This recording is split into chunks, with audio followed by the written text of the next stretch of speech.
Carlos Alcaraz out of the MUTUA Madrid Open? Yes, you heard that right. The Spanish tennis star has confirmed he will not be playing at the Caja Mágica this year. After days of rumors and a calendar packed with commitments, the news has become official. And it not only shakes up the Madrid tournament, but also raises alarms about his preparation for Roland Garros, his main goal for the year. What exactly happened? Why did he make this tough decision? What does his withdrawal mean for the tournament and his rivals? Stick around, because we'll tell you everything you need to know about Carlitos' unexpected absence from one of the most special tournaments for him. It all started last Sunday, in the final of the Barcelona Open, Conde de Godó. Carlos Alcaraz was fighting for his third title in Barcelona, but during the match against Holger Rune, something wasn't right. The Mercian began feeling discomfort in his right adductor. Although he finished the match, alarm bells started ringing. He was treated by a doctor on court and again in the locker room, and couldn't maintain his usual level. Rune won, and Alcaraz ended the tournament with physical doubts. Since then, the tennis player has been in Madrid, but hasn't trained a single day. Medical tests confirmed what he feared: the psoas injury is more serious than expected. Despite his desire to compete, his body said enough. He hinted at this on the show El Hormiguero, where he confessed he wasn't feeling well and needed to listen to his body. Despite wanting to play, Alcaraz chose to be cautious. He doesn't want to risk a more serious injury with Roland Garros so close. His schedule included Madrid, Rome, and then Paris, but now Rome is also in doubt. His priority is clear: fully recover to arrive in top form at the land of the Musketeers. The news of his withdrawal first came from a tweet, later deleted, by Spain's Higher Sports Council. The message read, "All fans are disappointed not to see Carlos Alcaraz in this year's MUTUA Madrid Open, but this break is necessary for him to come back stronger." Shortly after, it became official: Carlitos will not play in Madrid. All this happened while Alcaraz kept a busy schedule in the capital. Unveiling the new stadium at the Caja Mágica, promotional events with brands like El Pozo, the premiere of his Netflix series, and the Laureus Award ceremony. Lots of activity. But zero training. The world number 3 was set to debut this Saturday against the winner of the match between Yoshihito Nishioka and Zizou Bergs. But it won't happen. And Alcaraz's absence changes the tournament landscape. It leaves a hole in the draw that also included Novak Djokovic, potentially setting up an epic semifinal clash. Now, the Serbian faces a less demanding path, at least on paper. But the big absence will be felt not only on the court, but also in the stands. Carlos Alcaraz has made a difficult but smart decision. He's skipping the MUTUA Madrid Open to take care of his body and prepare for his assault on Roland Garros. He knows that big titles are won with a cool head and a healthy body. And even though Madrid is special to him, health comes first. Now, all eyes are on his recovery. Will he be ready for Rome? Will he be at 100% for Paris? Will he regain the number 2 ranking after slipping behind Zverev? Many questions. And we'll start getting answers in the coming weeks. Carlos Alcaraz came off an impressive run, 10 matches in 12 days, champion at the Monte Carlo Masters 1000 and finalist in Barcelona. But in the final against Holger Rune, something went wrong. A pain in the right adductor began to cast a shadow over his game. Even so, he held on. He fought. But it wasn't enough. The loss in Barcelona wasn't just on the scoreboard, it was a signal from his body. Soon after, in Madrid, the signs became clearer. He didn't train a single day after arriving in the capital. He underwent medical tests. And although he initially felt optimistic, reality forced him to make a decision no one wanted to hear: he wouldn't play in the tournament he most looked forward to. "Madrid is special for me," he confessed.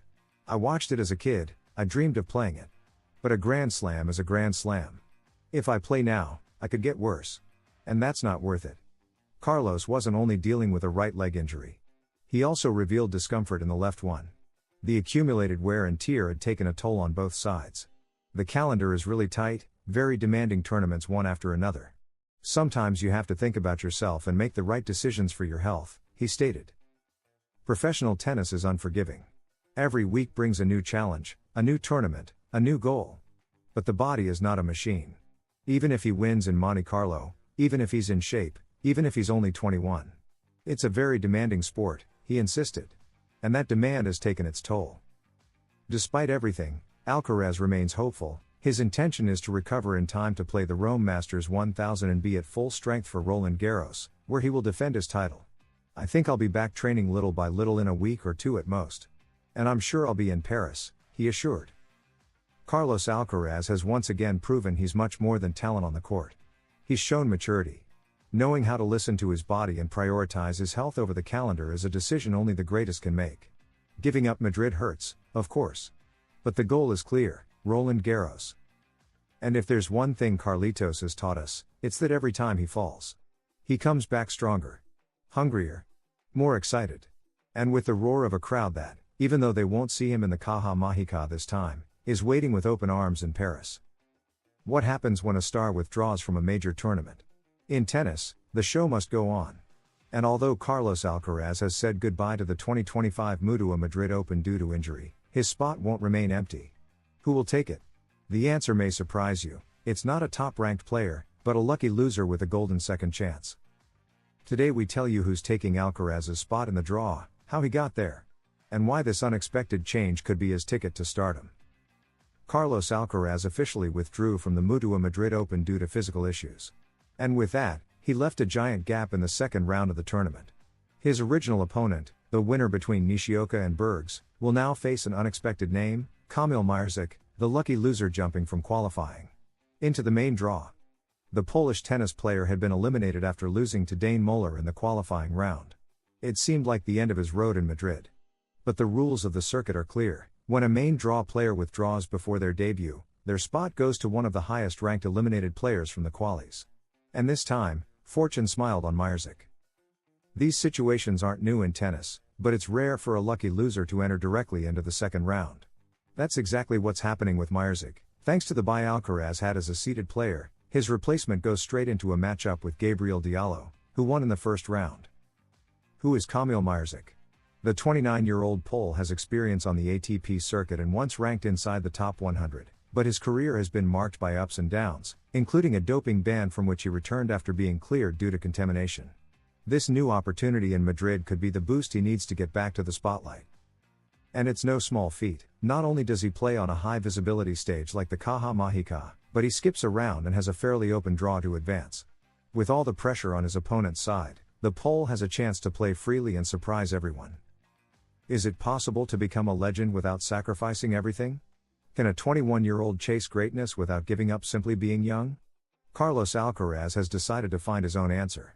In the new Netflix docuseries My Way, the Mercian tennis star opens up like never before, about how he lives tennis, about criticism, comparisons with Rafa Nadal, and about his decision to write a different story, his own way. But the most striking moment doesn't come from Carlos alone.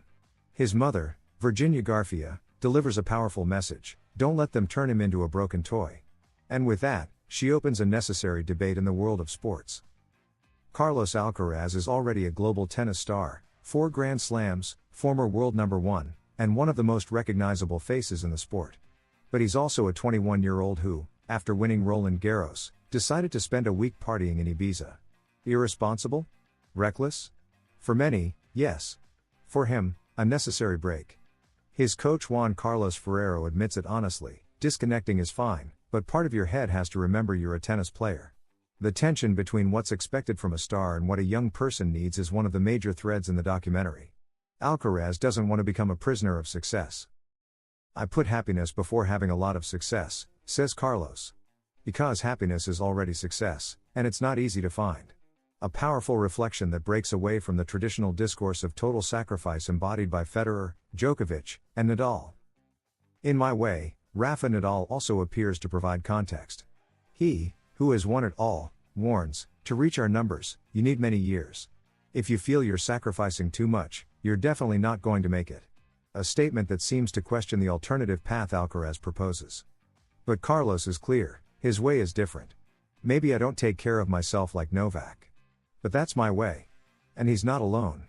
His family backs him strongly. His mother, Virginia Garcia, delivers the most moving and powerful line in the documentary: people expect him to be like Rafa, a legend. But don't let them turn him into a broken toy. A phrase that hits hard. Because behind the success, the trophies, the stats, there's a real life. A kid who also wants to hang out with friends, have days off, make mistakes, and keep dreaming. Without losing himself. Carlos Alcaraz doesn't want to be a copy of anyone. Not Nadal, not Federer, not Djokovic. He wants to achieve his goals, yes, but without giving up on living. And that, in a world that demands perfection, is revolutionary. My way doesn't just show the athlete, but the human being behind the racket, who fights to stay true to himself amid pressure and fame. Will it be enough to reach tennis Olympus? Only time will tell. But one thing's for sure, Carlos Alcaraz doesn't want to be a lab product. He wants to be a legend. His way. Do you think Carlos Alcaraz can go as far as the big three without following their exact path? Is it possible to combine happiness with the demands of high performance? Leave us your opinion in the comments, subscribe for more content like this, and share this video with those who also believe success doesn't always have to hurt. See you in the next story.